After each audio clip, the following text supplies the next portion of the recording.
आगे बढ़ते हैं, अगला टॉपिक स्टार्ट करते हैं। ये है हमारे पास कंपाउंड या फिजिकल पेंडुलम। ठीक है, काफी इंपॉर्टेंट टॉपिक, कंपाउंड या फिजिकल पेंडुलम। देखिए सुनिए क्या होता है।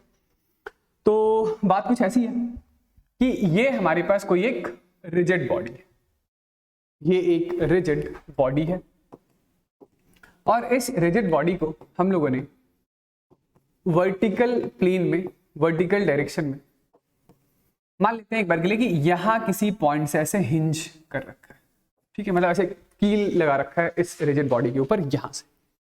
ठीक है, इसका मान लीजिए कि सेंटर ऑफ मास कहीं यहां पर है। ये जो पॉइंट है ये क्या है? दिस इज सेंटर ऑफ मास। इस रिजिड बॉडी का जो मास है वो m है। ठीक, तो अभी के लिए आप क्या बोलेंगे? आप ये बोलेंगे कि इस लाइन के अलोंग सेंटर ऑफ मास से ही हम लोग ये वर्टिकली डाउनवर्ड डायरेक्शन में इसका वेट काम करता हुआ दिखा सकते हैं। ठीक है ना? तो जो बॉडी का पॉइंट ऑफ सस्पेंशन है और जो सेंटर ऑफ मास है, इन दोनों के बीच का हम लोग कुछ सेपरेशन मान लेते हैं L। चलेगा, कोई दिक्कत वाली बात नहीं। ठीक है, अब इस बॉडी को क्या कीजिए ना कि हिंज के अबाउट ऐसा रोटेट कीजिए, घुमाइए, ऐसे इसको घुमाइए। तो जैसे ही आप इसे घुमाते हैं तो ये जो सेंटर ऑफ मास है वो सेंटर ऑफ मास उठकर यहां चला गया। ठीक, मतलब इस सेंटर ऑफ मास को हम लोगों ने क्या किया है, तो ये थीटा एंगल से रोटेट कर दिया है। थीटा एंगल से रोटेट कर दिया तो अब जो mg है वो mg ऐसा काम करने लग गया। ठीक, अब जो mg का लाइन ऑफ एक्शन होगा वो mg का लाइन ऑफ एक्शन ये होगा। ठीक है, मतलब ये थीटा एंगल से हम लोगों ने बॉडी को रोटेट किया, फिर रिलीज किया तो ये वापस से अपने मीन या इक्विलिब्रियम पोजीशन पर आएगा और मीन या इक्विलिब्रियम पोजीशन के अबाउट ये रिजिड बॉडी ऐसे ऑसिलेटरी मोशन परफॉर्म करेगा। तो हमें क्या करना है? हमें फिर से वही काम करना है कि सबसे पहले तो इस फिजिकल बॉडी का जो मोशन है वो SHM प्रूव कर लेना है। एक बार मोशन SHM हो जाए प्रूफ तो फिर टाइम पीरियड भी तो आ ही जाएगा। ठीक, तो चलिए, ये आपने इसको रोटेट किया थीटा एंगल से, फिर रिलीज किया तो इस पर ये mg फोर्स डाउनवर्ड डायरेक्शन में काम कर रहा है। तो आइए इस सिचुएशन में इस पर हम लोग लिख लेते हैं टॉर्क। टॉर्क क्या होगा? तो टॉर्क होगा r परपेंडिकुलर इनटू फोर्स। तो फोर्स की तो कोई चिंता ही नहीं है, फोर्स तो इकलौता फोर्स है mg। r परपेंडिकुलर क्या होगा? तो आप बोलेंगे r परपेंडिकुलर निकालना है तो ये लेंथ l है, ये वाला लेंथ हो जाएगा l cos थीटा, जिससे हमें कोई मतलब नहीं है, हमें मतलब है इस लेंथ से। तो ये ही वाला लेंथ जो है वो l परपेंडिकुलर है, which is l sin theta. l sin theta ही होगा ना, ये l है, ये l cos थीटा, ये l sin थीटा। ठीक, तो जो r परपेंडिकुलर है that is equal to l sin theta. ठीक, कोई दिक्कत वाली बात नहीं। हम लोग जानते हैं कि थीटा हमारा कैसा है? थीटा है स्मॉल, और जब थीटा हमारा स्मॉल है तो sine theta is same as theta. लिखिए टॉर्क। तो टॉर्क का एक्सप्रेशन हमारे पास है क्या? m into g into l sine theta. Sine theta को कितना लिख लेंगे? तो torque is equal to mg into l sine theta is same as theta. अब बताइए इस टॉर्क को क्या लिखें? तो टॉर्क को हम लोग लिख लेंगे I इंटू एल्फा। तो I into alpha is equal to mgl into theta. तो यहां से हमारे पास एल्फा आ गया m into g into l by moment of inertia I into theta. तो angular acceleration is equal to something something into theta. तो ये मोशन कैसा है? यही मोशन तो हमारे पास सिंपल हार्मोनिक मोशन है। This is simple harmonic motion. यदि ये सिंपल हार्मोनिक मोशन है तो थीटा के पहले लिखा हुआ ये जो नंबर है, सॉरी ये जो टर्म है, यही टर्म हमारा क्या है? ओमेगा स्क्वायर है। तो ओमेगा की वैल्यू कितनी हो गई? Omega is equal to under root mgl by I. Okay, कोई दिक्कत वाली बात नहीं। तो फिर ये, हाँ, जो टाइम पीरियड होगा कितना होगा टाइम पीरियड?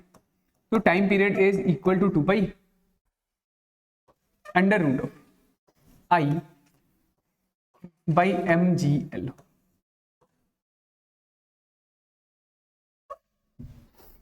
ये आई किस पॉइंट के अबाउट है?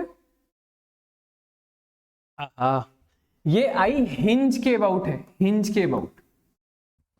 ये जो मोमेंट ऑफ इनर्शिया है भाई बॉडी, ये टॉर्क आप किस पॉइंट के अबाउट लिख रहे हैं? टॉर्क हिंज के अबाउट लिख रहे हैं ना, सेंटर ऑफ मास के अबाउट नहीं लिख रहे हैं। एक्सिस ऑफ रोटेशन के अबाउट लिख रहे हैं। बॉडी का रोटेशन ये हिंज के अबाउट हो रहा है। ओके, तो मोमेंट ऑफ इनर्शिया जहां कहीं पर भी मैंने लिखा है मैं ये लिख देता हूं, इसमें कंफ्यूज मत हो जाइएगा कि मोमेंट ऑफ इनर्शिया हिंज के अबाउट है। हिंज के अबाउट ही तो इसका एक्सिस ऑफ रोटेशन है। ओके, चलिए इसको हम लोग एक आधा स्टाइल से और लिख लेते हैं कि जो मोमेंट ऑफ इनर्शिया हिंज के अबाउट है, आप इसको क्या लिख सकते हैं? तो यदि मान लेते हैं आपको कभी सेंटर ऑफ मास के अबाउट मोमेंट ऑफ इनर्शिया बता दिया जाए, तो आप उसमें ml² जोड़ देंगे। क्यों? पैरेलल एक्सिस थ्योरम पढ़ा है ना कि moment of inertia axis, moment of inertia about an axis passing through hinge, ये हिंज से होकर जाने वाली एक्सिस। यदि आपको सेंटर ऑफ मास के अबाउट मोमेंट ऑफ इनर्शिया पता चल जाए तो उसमें ml² जोड़ दीजिएगा। L क्या है? तो L है सेपरेशन, L है separation between hinge and centre of mass, right? Moment of inertia about centre of mass को एक बार के लिए मैं mk² लिख दूं प्लस ml²। k क्या है? k है radius of gyration, k is radius of gyration. तो देखिएगा जरा, टाइम पीरियड को हम लोग दूसरे स्टाइल से लिख रहे हैं कि जो टाइम पीरियड है दिस इज 2π, तो ठीक है। Moment of inertia about hinge is equal to mk² plus ml² divided by m into g into l, यही होगा ना? ठीक है, चलेगा, कोई दिक्कत वाली बात नहीं। यदि हम लोग इस एक्सप्रेशन को, ये टाइम पीरियड 2π ठीक है, इस एक्सप्रेशन को m और l से डिवाइड कर दें तो यहां पर चलिए m तो कैंसल आउट ही हो गया, ठीक है। l से डिवाइड कर दीजिए तो ये क्या आ रहा है? k² l प्लस l² यानी कि 1 डिवाइडेड बाई g, ठीक है। ऐसा मैंने क्यों किया? तो ऐसा मैंने इसलिए किया है क्योंकि देखिए यदि L इज इक्वल टू 0 है तो टाइम पीरियड कितना होगा? तो anything by 0 is infinity, infinity plus 0 is infinity, under root is infinity, तो टाइम पीरियड होगा इंफिनिटी, ठीक है। यदि लेंथ टेंडिंग टुवर्ड्स इंफिनिटी हुआ तो टाइम पीरियड कितना होगा?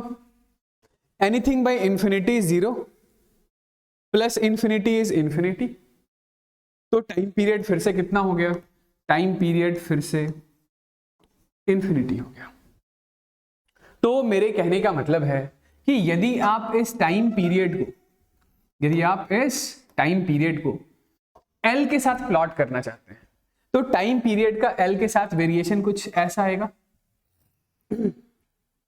भाई जब 0 है L तो भी टाइम पीरियड इंफिनिटी है, इंफिनिटी पे भी इंफिनिटी है, तो कभी ना कभी L की कोई एक ऐसी वैल्यू आएगी जिस पर कि टाइम पीरियड सबसे छोटा होगा, और वो जो सबसे छोटा लेंथ होगा, यानी कि वो जो सबसे छोटा सेपरेशन होगा between centre of mass and hinge, हमें यदि वही निकालना है तो उसके लिए क्या करेंगे?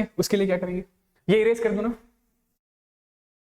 तो उसके लिए हम लोग ये करेंगे कि हम लोग ये कह सकते हैं कि जो time period is function of L। क्या है वो फंक्शन? तो ये फंक्शन है k² l प्लस। मैं आपको ये समझाने की कोशिश कर रहा हूं कि आप इस पॉइंट को देखिए, इस पॉइंट पर dt/dl कितना है? 0 है। तो यदि आप अपने इस एक्सप्रेशन को एक बार L के रेस्पेक्ट में कर दें डिफरेंशिएट और फिर उसको इक्वेट कर दें 0 से, तो वहीं से L की कोई ना कोई वैल्यू हाथ लग जाएगी। तो जरा इसको आप डिफरेंशिएट कीजिए। ये यहां पर मैंने लिखा था -1 L⁻⁻² और प्लस ये 1, तो ये 0 हो गया था, ठीक है। ये दूसरी साइड आएगा तो ये कितना हो जाएगा? -1, this is equal to k² by L², तो L² minus L² is equal to -k², तो यहां से हमारे पास आ रहा है L is equal to k। ठीक है, L इज इक्वल टू कितना आ रहा है, KR। हाँ, मैं एक बार फिर से समराइज करता हूं। देखिएगा कि यहां से हमें यह पता चल रहा था कि L की वैल्यू जब 0 है तो भी टाइम पीरियड इनफाइनाइट है, और जब T की वैल्यू इन्फिनिटी है उस समय भी, सॉरी, जब L की वैल्यू इनफाइनाइट है तब भी टाइम पीरियड इनफाइनाइट। तो ग्राफ कुछ ऐसा सा होगा रफली। अब L की किस वैल्यू के लिए टाइम पीरियड मिनिमम है वो जानने के लिए हम लोगों ने ये बोला कि टाइम पीरियड है लेंथ का फंक्शन, तो इसको एक बार लेंथ के रेस्पेक्ट में हम लोगों ने डिफरेंशिएट किया, इज इक्वल टू 0 किया। तो ये k square L raise to the power -1 हुआ, -1 आगे आगे L raise to the power -2 हो गया, और L का डिफरेंशिएशन हो गया 1। ठीक है, तो ये दूसरी साइड आ गया, तो ये -1 हो गया divide by -10 of k square by L square. तो यहां से हमारे पास L की वैल्यू k आ गई है, यानी कि L जब k के बराबर होगा तो उसी समय टाइम पीरियड मिनिमम वैल्यू का रहा होगा। उसी समय टाइम पीरियड कितनी वैल्यू का रहा होगा, मिनिमम वैल्यू का रहा होगा। और वो मिनिमम टाइम पीरियड कितना होगा, वो मिनिमम टाइम पीरियड कितना होगा बताइए। तो वो मिनिमम टाइम पीरियड क्या लिखा था, ये तो मैंने इरेज कर दिया। देखिए टाइम पीरियड हम लोगों ने लिखा था 2 पाई अंडर रूट ऑफ, ये moment of inertia about hinge को हम लोगों ने लिखा था mk square plus ml square divided by m into g into l लिखा था। m से m मैंने कैंसिल आउट किया था। तो मैं ये कह रहा था कि k की वैल्यू l है, ठीक है, तो ये कितना आ जाएगा बताइए, ये 2 पाई, ठीक है, under root of l square की जगह k स्क्वायर पुट कर दीजिए, तो this is equal to 2k square by g into k से k कैंसिल आउट हो गया। तो जो मिनिमम टाइम पीरियड है, जो मिनिमम टाइम पीरियड, चलिए मैं इधर ही लिख देता हूं कि ये 2 पाई तो ठीक है, under root 2k by g के बराबर है। कितना होगा, 2 pi under root 2k by g के बराबर, ठीक है ना, ओके।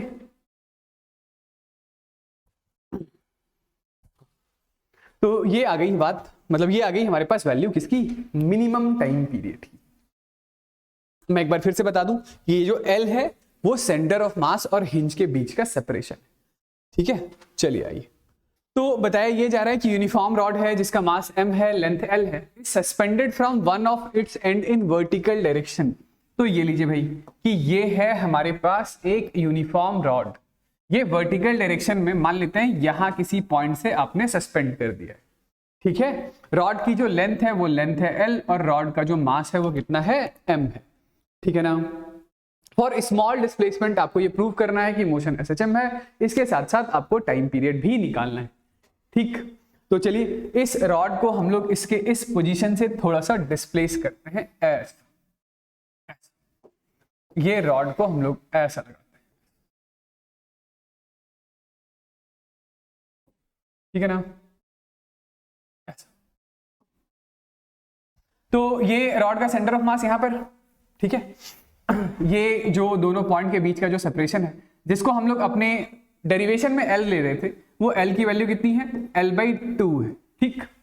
तो यदि आप बिल्कुल बेसिक से आपने कंपाउंड पेंडुलम नहीं भी पढ़ा होता तो भी आप इसका मोशन SHM प्रूव कर सकते थे, टाइम पीरियड निकाल सकते थे। कैसे, आप बोलते कि यहां पर वर्टिकली डाउनवर्ड डायरेक्शन में काम करने वाला फोर्स है mg, ठीक है। लेट से ये वाला एंगल है हमारे पास, एक छोटा सा एंगल है थीटा, ठीक। तो mg का लाइन ऑफ एक्शन, mg का लाइन ऑफ एक्शन ये रहा, ये रहा, ये रहा, ठीक है। ये जो हिंज है, इस हिंज के अबाउट टॉर्क कितना लिखेंगे, तो आप लिखेंगे टॉर्क इज इक्वल टू, ये हमारे पास हो गया mg फोर्स, राइट, यही mg फोर्स है ना, इसके अलावा और तो कोई फोर्स है नहीं। और एक्सिस ऑफ रोटेशन से ये डिस्टेंस है, ये वाला डिस्टेंस है L/2, जो मैंने इधर भी मार्क किया हुआ है। तो L/2 का कॉस कंपोनेंट इधर होगा, और L/2 का जो साइन कंपोनेंट होगा, L/2 का जो साइन कंपोनेंट होगा वो ये होगा, this is L/2 sine theta, यही होगा ना। तो this is mg into L/2 into sine theta. अब इसी टॉर्क को क्या लिखते हैं बताइए, टॉर्क इज इक्वल टू होता है I अल्फा। I कितना होगा, तो रॉड का इस पॉइंट के अबाउट, मतलब ये हिंज वाले पॉइंट के अबाउट जो मोमेंट ऑफ इनर्शिया है, वो मोमेंट ऑफ इनर्शिया है ml²/3 into alpha, torque is equal to I alpha होता है। तो ये वैल्यू हमारे पास आ रही है mg L/2 into sine theta की बजाय क्या लिख देते हैं, सिर्फ और सिर्फ थीटा लिख देते हैं। तो ये m से m कैंसिल आउट, तो यहां से हमारे पास अल्फा की वैल्यू कितनी आ रही है, alpha is equal to 3gl, sorry एक L से एक L भी कैंसिल आउट हो गया, तो alpha is equal to 3g/2l into theta. तो यही हमारा ओमेगा होगा ना, सॉरी ये ओमेगा नहीं, ये ओमेगा स्क्वायर होगा। तो ओमेगा की वैल्यू कितनी है, omega is equal to under root of 3g/2l के बराबर है। तो टाइम पीरियड कितना है, टाइम पीरियड है 2 पाई रूट ओवर 2l/3g। यही बता रहे थे आंसर, ठीक है ना, आ गया, यही बताया था, ठीक है, कोई दिक्कत वाली बात नहीं, ठीक है। हाँ नेक्स्ट बताइए।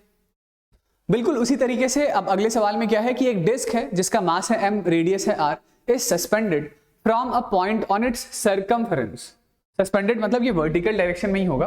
तो हमारे पास अभी के लिए ऐसा है कि ये है एक डिस्क, ये है एक डिस्क, इसको यहां से आपने हिंज कर दिया यहां, ठीक है। ये जो हमारे पास डिस्क है, इस डिस्क का मास है m, रेडियस है r। सेंटर ऑफ मास कहाँ है, तो सेंटर ऑफ मास ये है इसके ज्योमेट्रिकल सेंटर पर, ठीक। तो हम लोग जिसको अपने डेरिवेशन में L लेकर चल रहे थे, वो L की वैल्यू किसके बराबर होगी, तो L की वैल्यू तो R के बराबर, R, where R is the radius of the disc, ठीक। तो बताइए क्या डिराइव किया था हम लोगों ने, सीधा सीधा टाइम पीरियड का फॉर्मूला, टाइम पीरियड था 2 pi under root of moment of inertia about hinge divided by m into g into l, यही था ना फॉर्मूला। तो इस हिंज के अबाउट मोमेंट ऑफ इनर्शिया कितना होगा, तो आप बोलेंगे ये जो एक एक्सेस है जो इसके सेंटर ऑफ मास से होकर जाती है, इस सेंटर ऑफ मास से होकर जाने वाली एक्सेस के अबाउट मोमेंट ऑफ इनर्शिया होता है mr²/2। हम लोग फिर से लगाएंगे पैरेलल एक्सिस थ्योरम, और इस एक्सिस के about moment of inertia about hinge हम लोग लिख लेंगे moment of inertia about centre of mass plus mr², यानी कि ये हमारे पास है mr²/2 प्लस mr², यानी कि दिस इज 3/2 mr², ठीक है। और L की वैल्यू किसके बराबर है, तो L R के बराबर है। तो टाइम पीरियड इज 2 पाई, ठीक है। Moment of inertia about hinge is 3/2 mr² by m into g into r। ये m से m गया, एक r से r गया, तो ये भी कितना आ रहा है हमारे पास 2 pi under root 3r/2g। Okay simple, ठीक है ना, कोई दिक्कत वाली बात नहीं है। चलिए नेक्स्ट एक, तो अगला सवाल हमारे पास क्या है, अगला सवाल हमारे पास ये है कि for a disc of mass m, radius r, find separation between point of suspension and center of mass so as to have least time period of oscillation। Time period of oscillation सबसे छोटा हो। तो इसके लिए ये अभी just हम लोगों ने डिराइव किया, क्या देखिएगा कि ये है हमारे पास एक डिस्क, ये क्या है, एक डिस्क, एक डिस्क, ठीक है। तो सेंटर ऑफ मास तो ठीक है, यहां पे this is position of centre of मास, है ना, ज्योमेट्रिकल सेंटर पर। इसका मास है m और रेडियस है, ऑलराइट ऑलराइट। तो क्या था हमारे पास कंडीशन जो अभी जस्ट डिराइव किया, k इज इक्वल टू हम लोग क्या लिख लेते हैं, L लिख लेते हैं, यही कंडीशन आया था। This is condition for minimum time period, जो डिराइव मतलब डिफरेंशिएट करके जो एक्सप्रेशन निकाला वो यही था ना, ठीक है। k क्या होता है, तो k ये जो हम लोग mr²/2 है, मतलब moment of inertia about centre of mass. k कहां से निकलेगा, तो moment of inertia about centre of mass को हम लोग इक्वेट करते हैं mk² से, तो this is equal to mk²। m से m कैंसिल आउट हो गया, k की वैल्यू आ गई r/√2। k की वैल्यू कितनी आ गई, r/√2, यानी कि यही हमारा L है। तो मेरे कहने का मतलब ये हुआ कि अभी के लिए जो हम लोग हिंज लगाने वाले हैं वो यहां कहीं लगाएंगे, कितने सेपरेशन पर, r/√2 डिस्टेंस पर। तो अब जो आने वाला टाइम पीरियड होगा वही टाइम पीरियड हमारा मिनिमम होगा। तो मिनिमम टाइम पीरियड क्या होगा बताइए, फॉर्मूला याद है तो सीधा time period of minimum time period का फॉर्मूला ही डाल दीजिए। कितना आया था minimum time period, 2 pi under root of 2k/g था ना, ठीक है। तो ये लीजिए टाइम पीरियड मिनिमम का एक्सप्रेशन आ गया 2 pi under root of 2, k की जगह क्या डाल रहे हैं तो k की जगह लिख रहे हैं r/√2/g, तो 2 पाई √2r/g, ठीक है, यही होगा। चलिए आइए, तो इसके आगे हम लोग आगे बढ़ते हैं और एक दूसरा छोटा सा सवाल बना लेते हैं। क्वेश्चन ऐसा है, एक थिन यूनिफॉर्म वर्टिकल रॉड है, यानी ये रॉड अभी के लिए ऐसे वर्टिकल पोजीशन पर है, जिस रॉड का मास m है, लेंथ l है, पिवटेड एट पॉइंट O, तो ये यहां कहीं पॉइंट O है, ठीक है। System is placed on smooth horizontal table, यानी ये पूरा का पूरा जो सिस्टम है वो ऐसे किसी एक हॉरिजॉन्टल टेबल पर रखा हुआ, यानी ये जैसे ये आपका रॉड है, इस रॉड के एक एंड से यहां से एक ऐसी स्प्रिंग कनेक्टेड है, दूसरी साइड से ऐसी स्प्रिंग कनेक्टेड है, और ये ऐसे किसी एक हॉरिजॉन्टल टेबल पर रखा हुआ है। The stiffness constant is equal to k है, mass of the spring is negligible, यानी कि आइडियल स्प्रिंग है, हमें फ्रीक्वेंसी ऑफ स्मॉल ऑसिलेशन इसका निकालना है। तो फ्रीक्वेंसी ऑफ स्मॉल ऑसिलेशन निकालने के लिए आप क्या करेंगे, तो ये तो मीन या इक्विलिब्रियम पोजीशन है, ठीक है। मीन या इक्विलिब्रियम पोजीशन इसलिए है क्योंकि इस रॉड का वर्टिकली डाउनवर्ड डायरेक्शन में काम करने वाला जो वेट है mg है, वो तो ऊपर की तरफ काम करने वाले नॉर्मल से बैलेंस आउट हो चुका है। तो यदि हमें टाइम पीरियड ऑफ ऑसिलेशन या फ्रीक्वेंसी निकालना है, तो हमें इस रॉड को इसके इस पोजीशन से, रॉड के इस पोजीशन से इसे लेफ्ट या राइट की तरफ स्लाइटली डिस्प्लेस करना पड़ेगा। तो लीजिए, ऐसा है जैसे इस रॉड को हम लोगों ने थोड़ा सा डिस्प्लेस कर दिया, रॉड को हम लोगों ने क्या किया, तो थोड़ा डिस्प्लेस कर दिया, ठीक है। ये जब आप इस रॉड को डिस्प्लेस कर देते हैं, तो ये लेफ्ट वाली जो स्प्रिंग है, उस लेफ्ट स्प्रिंग में आ जाता है कुछ इलोंगेशन, यानी लेफ्ट वाली स्प्रिंग स्ट्रेच हो जाती है, और जो राइट वाली स्प्रिंग है, वो राइट वाली स्प्रिंग ऐसे कंप्रेस हो जाती है।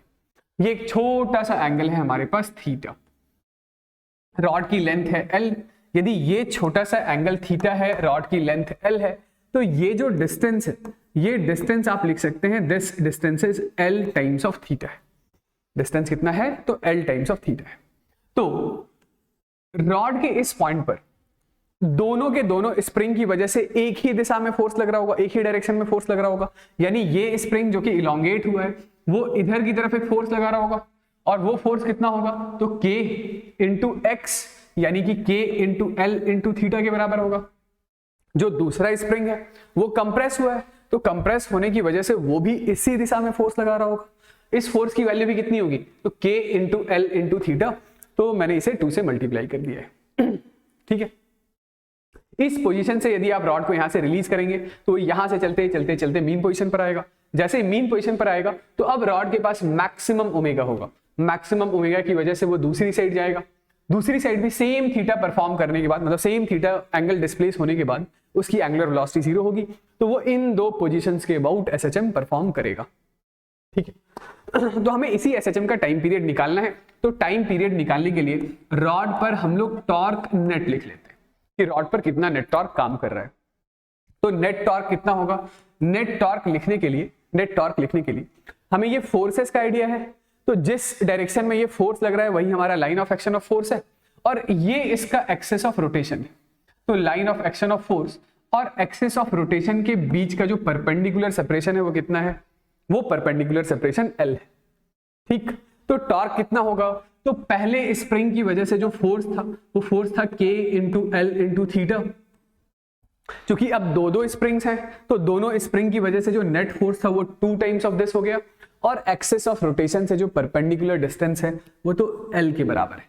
तो ये फोर्स आ रहा है हमारे पास, this is 2kl square into theta के बराबर, ठीक है भाई, सिंपल। अब ये जो नेट टॉर्क है, तो यही नेट टॉर्क तो I इंटू एल्फा के बराबर होता है। I कितना है, I moment of inertia hinge के अबाउट रॉड का होता है ml square by 3 into angular acceleration alpha, और इसकी वैल्यू है 2kl square into theta. L square से एल स्क्वायर निपटा, तो अल्फा की वैल्यू आ रही है हमारे पास 6k by m into theta. तो जैसे ही ये alpha is equal to something something into theta हो गया, तो ये मोशन हमारा सिंपल हार्मोनिक मोशन प्रूव हो गया। मोशन कैसा है, एसएचएम है, और हम लोग जानते हैं कि अल्फा किसके बराबर होता है, तो अल्फा होता है ओमेगा स्क्वायर थीटा के बराबर। अल्फा होता है ओमेगा स्क्वायर थीटा के बराबर। यानी कि ओमेगा की वैल्यू कितनी है, तो omega is equal to under root of 6k by mass m। यदि ओमेगा इतना है तो टाइम पीरियड कितना होगा, टाइम पीरियड होगा 2 पाई बाय ओमेगा, यानी time period is 2 pi under root of m by 6k के। ये टाइम पीरियड होगा और फ्रीक्वेंसी कितना होगा, तो frequency is equal to 1/2 pi under root of 6k by m के बराबर। ठीक है, इसी सवाल के अंदर यदि ये हॉरिजॉन्टल टेबल ना दिया होता, ऐसा बताया जाता कि ये जो पूरा का पूरा सिस्टम है वो किसी वर्टिकल प्लेन में रखा हुआ है। इसी सवाल के अंदर यदि मैं ऐसा बोल दूं कि ये पूरा सिस्टम किसी वर्टिकल प्लेन में रखा हुआ है, कहां रखा हुआ है, किसी वर्टिकल प्लेन में रखा हुआ है, यानी हॉरिजॉन्टल टेबल वाली बात मैं हटा रहा हूं सवाल से।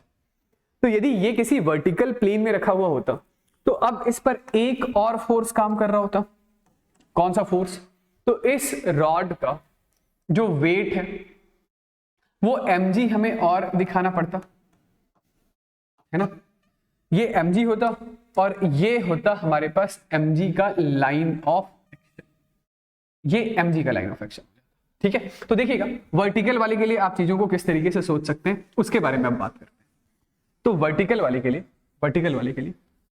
मतलब वर्टिकल प्लेन के अंदर, वर्टिकल प्लेन के अंदर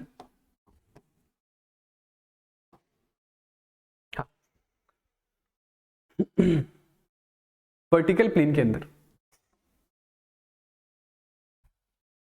बस एक और फोर्स आ चुका है। कौन सा फोर्स, mg। ये यहां से यहां तक वाली जो डिस्टेंस है ये l/2 है, तो ये डिस्टेंस होता l/2 cos थीटा, और ये जो हमारा डिस्टेंस है ये डिस्टेंस हो जाता l/2 इंटू साइन थीटा। हमें पता है कि ये एंगल थीटा काफी छोटा है, तो आप इसी चीज को लिख सकते हैं, this is l/2 into theta. तो फिर से यदि हमें टॉर्क नेट लिखना होता, टॉर्क नेट, तो ये स्प्रिंग फोर्स का तो टॉर्क एज इट इज काम कर ही रहा था। स्प्रिंग फोर्स का टॉर्क कितना था, तो स्प्रिंग फोर्स का टॉर्क था हमारे पास 2kl into theta into axis of rotation से perpendicular distance l, plus vertical plane में होने की वजह से, मतलब ये रॉड यदि ऐसा होता, इस तरीके से आपने ऐसे डिस्प्लेस किया होता तो mg और लग रहा होता, तो mg का भी टॉर्क इस पॉइंट O के अबाउट आता ना। जब तक ये रॉड ऐसा हॉरिजॉन्टल था तब तक तो mg और नॉर्मल बैलेंस आउट हो रहे थे, लेकिन यदि आपने इस रॉड को इस तरीके से प्लेस कर रखा है, स्प्रिंग ऐसी है और दूसरी स्प्रिंग ऐसी है, अब हम लोगों ने इसे ऐसे डिस्प्लेस किया है, तो mg का भी तो टॉर्क आ जाएगा पॉइंट O के अबाउट, और वो mg का टॉर्क कितना होगा, तो mg का टॉर्क होगा फोर्स इनटू ये line of action of force और एक्सेस ऑफ रोटेशन के बीच का परपेंडिकुलर डिस्टेंस, इसे हम लोगों ने लिख लिया है l/2 इंटू थीटा। ठीक है, ये torque net is equal to I alpha, तो आई वही है ml²/3 into angular acceleration alpha, this is equal to, तो यहां से हम लोग थीटा कॉमन ले लेते हैं, बाहर ले लेते हैं, तो ये है 2kl² plus m into g into l/2 into theta. ठीक है, ये एक l से एक l कैंसिल आउट हो गया, तो यहां से हमारे पास अल्फा की वैल्यू आ रही है। अल्फा की वैल्यू कितनी आ रही है, alpha is equal to 6kl plus 3mg by m into L यहां पे भी और m इंटू एल यहां पे भी। ठीक है भाई, ये 2 और है नीचे इंटू थीटा, तो ये m से m कैंसिल आउट हो गया, तो यहां पे जो ओमेगा स्क्वायर की वैल्यू है, या जो ओमेगा की वैल्यू है, सीधा वही लिखता हूं, omega is under root of, ये l से l और कैंसिल आउट होगा, तो this is 6k by m plus 3g by 2l, तो ये हमारा ओमेगा हो जाता इस सिचुएशन में। तो अभी टाइम पीरियड कितना हो जाता, टाइम पीरियड हो जाता 2 पाई बाई ओमेगा, यानी time period is 2 pi by under root of ये m/6k plus 2l by 3g। ये टाइम पीरियड का इक्वेशन या टाइम पीरियड का एक्सप्रेशन होता जब ये रॉड वर्टिकल डायरेक्शन में SHM परफॉर्म कर रहा होता उस सिचुएशन के लिए। ठीक है, चलिए आइए आगे बढ़ते हैं और एक और सवाल बनाते हैं। फिर से हमारे पास कोई एक रॉड है जिसके लिए मास की वैल्यू है m, लेंथ है l, और ये रॉड हिंज्ड है एक पॉइंट O से।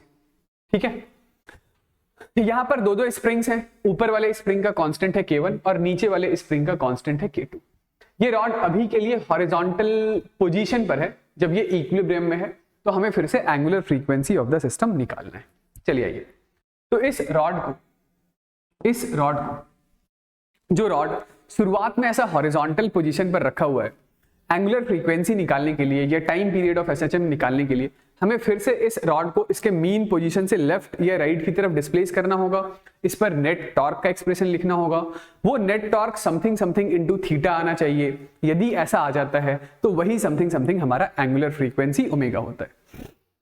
ठीक है, तो ये लीजिए, ये पॉइंट O था और ये है हमारे पास यहां इस ऊपर वाले पोजीशन की स्प्रिंग। तो इस ऊपर वाले पोजीशन वाले स्प्रिंग में कुछ इलोंगेशन आ गया होगा। कितना होगा वो इलोंगेशन? तो ये लेंथ b दे रखा है, ये एक छोटे से एंगल से हम लोगों ने रॉड को डिस्प्लेस किया है। यदि ये छोटा सा एंगल हमारा थीटा है तो ये वाली जो लेंथ है वो b टाइम्स ऑफ थीटा के बराबर होगा। और ये जो दूसरा स्प्रिंग है, इस स्प्रिंग का कांस्टेंट K1 था और ये जो दूसरा स्प्रिंग है, तो दूसरे स्प्रिंग में आ चुका है कंप्रेशन। कितने अमाउंट का कंप्रेशन है? तो ये जो डिस्टेंस होगा, यदि ये पूरी लेंथ L है, ये पूरी लेंथ L है, तो ये डिस्टेंस है L इंटू थीटा के बराबर। ये डिस्टेंस कितना है? L इंटू थीटा के बराबर है। तो इस रॉड पर दो फोर्सेस काम कर रहे होंगे। ये जो ऊपर वाली स्प्रिंग है, इस ऊपर वाले स्प्रिंग की वजह से फोर्स इस डायरेक्शन में काम कर रहा होगा और वो फोर्स होगा लेट्स से F1 की वैल्यू होगी K1 into B into theta के बराबर। और ये जो दूसरा स्प्रिंग है जिसके लिए कांस्टेंट K2 है, इस दूसरे स्प्रिंग की वजह से भी फोर्स ऊपर की तरफ ही है और इस फोर्स की value F2 is equal to K2 into L into theta के बराबर। स्प्रिंग फोर्स होता है Kx, x को हम लोगों ने थीटा इंटू यहां पे B लिख लिया है और यहां पे L लिख लिया है। चलिए, तो इसके आगे हमें क्या करना है? तो हमें निकालना है नेट टॉर्क, और वो नेट टॉर्क कितना होगा? तो torque net is equal to, हम लोग जानते हैं कि टॉर्क नेट I अल्फा होता है। Torque net is equal to R perpendicular into force F हम लोग लिख लेंगे। तो R परपेंडिकुलर पहले फोर्स के लिए कितना होगा? तो पहले फोर्स के लिए फोर्स है K1 into B into theta. ये line of action of force है, ये एक्सिस ऑफ रोटेशन है। एक्सिस ऑफ रोटेशन और line of action of force के बीच का परपेंडिकुलर डिस्टेंस है B, तो ये हो गया B स्क्वायर। जो दूसरा फोर्स है, दूसरा फोर्स भी अपवर्ड डायरेक्शन में है। Line of action of force ये रहा, एक्सिस ऑफ रोटेशन ये रहा, दोनों के बीच का परपेंडिकुलर डिस्टेंस फिर से है L, तो this is K1 into L square into theta. Moment of inertia rod के लिए है mL square by 3 into angular acceleration alpha. This is equal to K1 B square plus ये दूसरे स्प्रिंग के लिए K2 था, तो this is K2 into L square into theta. तो यहां से हमारे पास अल्फा का एक्सप्रेशन आ रहा है। Alpha is equal to K1 B square plus K2 L square into ये 3 ऊपर आ जाएगा डिवाइडेड बाई mL स्क्वायर, ठीक है, इंटू थीटा। तो फिर से देखिए, alpha is equal to something something into theta आ गया, यानी कि ये मोशन हमारा सिंपल हार्मोनिक मोशन प्रूव हो गया है। कैसा है? सिंपल हार्मोनिक मोशन है। तो यहां से ओमेगा की वैल्यू कितनी है? तो omega is under root 3 times of K1 B square plus K2 L square divided by mL square. तो ये K1, K2, L, B और M सबकी वैल्यू यहाँ पे दे रखी है, जस्ट आप इसे पुट कर लेंगे तो यहां से आपके पास ओमेगा का एक्सप्रेशन, मतलब ओमेगा की वैल्यू आ जाएगी। ठीक है, ये सारे टर्म्स SI में ही गिवन है, तो ओमेगा का आंसर आपका रेडियन पर सेकंड में आ जाएगा। ठीक है, रेडियन पर सेकंड में आ जाएगा।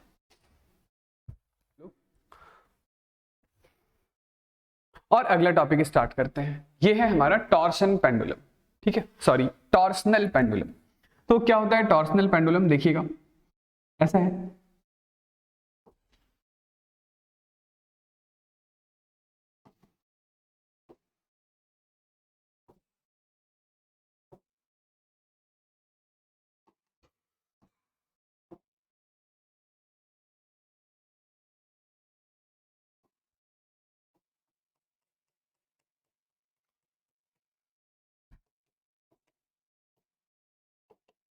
कि ये हमारे पास ऐसा सा कोई एक अरेंजमेंट है जो वर्टिकल प्लेन में रखा हुआ है, ठीक है। मतलब ये ऐसे कोई एक डिस्क वगैरह है और उससे कनेक्टेड एक रॉड है, ये रॉड किसी रिजिड सपोर्ट से कनेक्टेड है, ठीक है।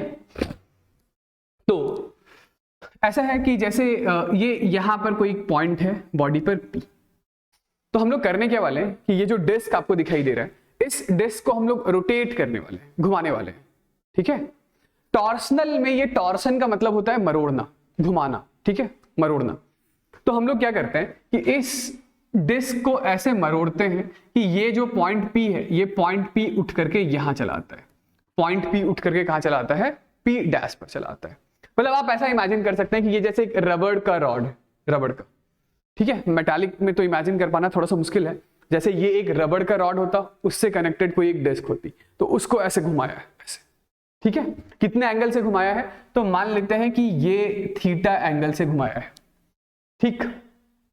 तो जब आप इसे इस सेंस में घुमा रहे हैं, इस सेंस में, तो इससे अपोजिट सेंस में, इससे ठीक उल्टे सेंस में बॉडी पर एक टॉर्क काम करेगा, ठीक है। जो दोबारा से जब आप उसे रिलीज करेंगे वहां से, तो वो दोबारा से वो टॉर्क क्या करेगा, बॉडी को उसी पोजीशन पर लेकर आने की कोशिश करेगा जहां से आपने घुमाना स्टार्ट किया था।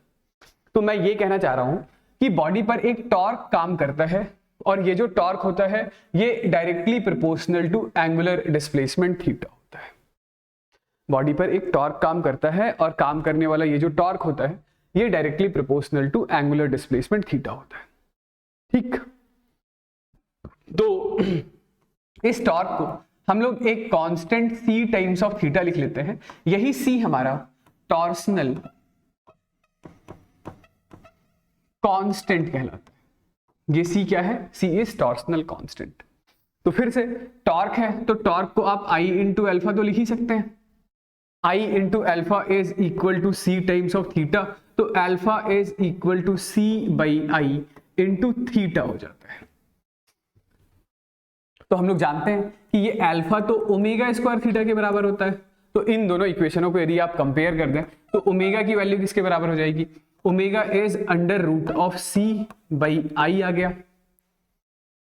आई क्या है, तो I is moment of inertia, I है हमारा मोमेंट ऑफ इनर्शिया, ठीक है ना। तो टाइम पीरियड कितना होगा, time period of oscillation is 2 pi by omega, यानी कि 2 pi under root of I by c हो जाएगा। समझ गए, सिंपल फॉर्मूला लिख लीजिएगा। चलिए आगे बढ़ते हैं और हम लोग स्टार्ट करते हैं next topic which is superposition of SHM. काफी इंपॉर्टेंट है जेई के नीट के पॉइंट ऑफ व्यू से, ठीक है। सुपरपोजिशन ऑफ एसएचएम क्या मतलब है इसका, सुपरपोजिशन ऑफ एसएचएम का। तो देखिए ये हमारे पास कोई एक पार्टिकल है, पार्टिकल एक ही है, ठीक है, पर उस पर रीस्टोरिंग फोर्सेस एक से ज्यादा हैं। रीस्टोरिंग फोर्सेस कितने हैं, एक से ज्यादा हैं। तो जब एक से ज्यादा रीस्टोरिंग फोर्सेस होंगे तो हर फोर्स की वजह से अपना कुछ ना कुछ एक्सेलरेशन होगा, हर फोर्स की वजह से अपना कुछ ना कुछ डिस्प्लेसमेंट होगा। समझ रहे हैं क्या कहना चाह रहा हूं, मैं ये कहना चाह रहा हूं कि ये कोई पार्टिकल है और इस पार्टिकल पर हम लोगों ने क्या किया, तो मान लेते हैं कि 3 रीस्टोरिंग फोर्सेस लगा दिए। एक लगा दिया x के लॉन्ग, दूसरा लगा दिया y के लॉन्ग, तीसरा लगा दिया z के लॉन्ग। तो जब x वाला फोर्स है वो x में एक्सेलरेशन प्रोड्यूस करेगा, जो y वाला फोर्स है वो y में एक्सेलरेशन प्रोड्यूस करेगा, और जो z वाला फोर्स है वो z में एक्सेलरेशन प्रोड्यूस करेगा। तो x वाले एक्सेलरेशन के लिए पार्टिकल का कुछ ना कुछ x के लॉन्ग डिस्प्लेसमेंट होगा।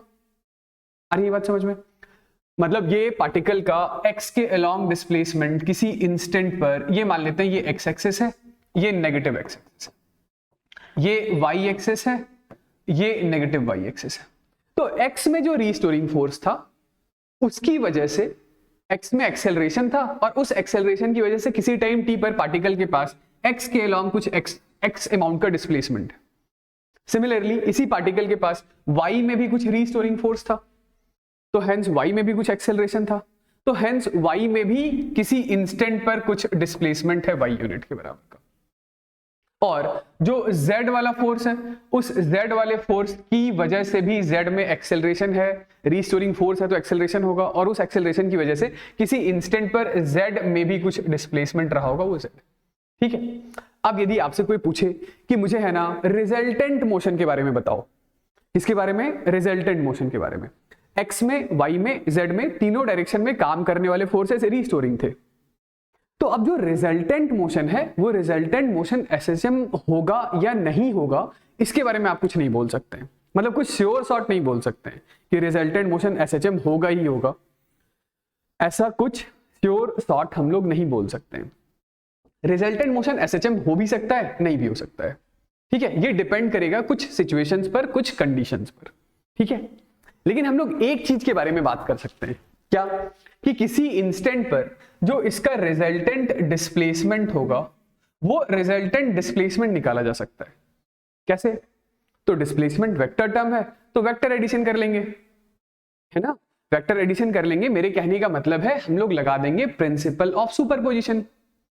प्रिंसिपल ऑफ सुपरपोजिशन से मेरे कहने का मतलब है कि किसी इंस्टेंट पे मैं कह रहा था कि पार्टिकल का डिस्प्लेसमेंट एक्स एक्सिस के अलोंग एक्स यूनिट का है, तो रिजल्टेंट डिस्प्लेसमेंट कितना होगा? X i cap.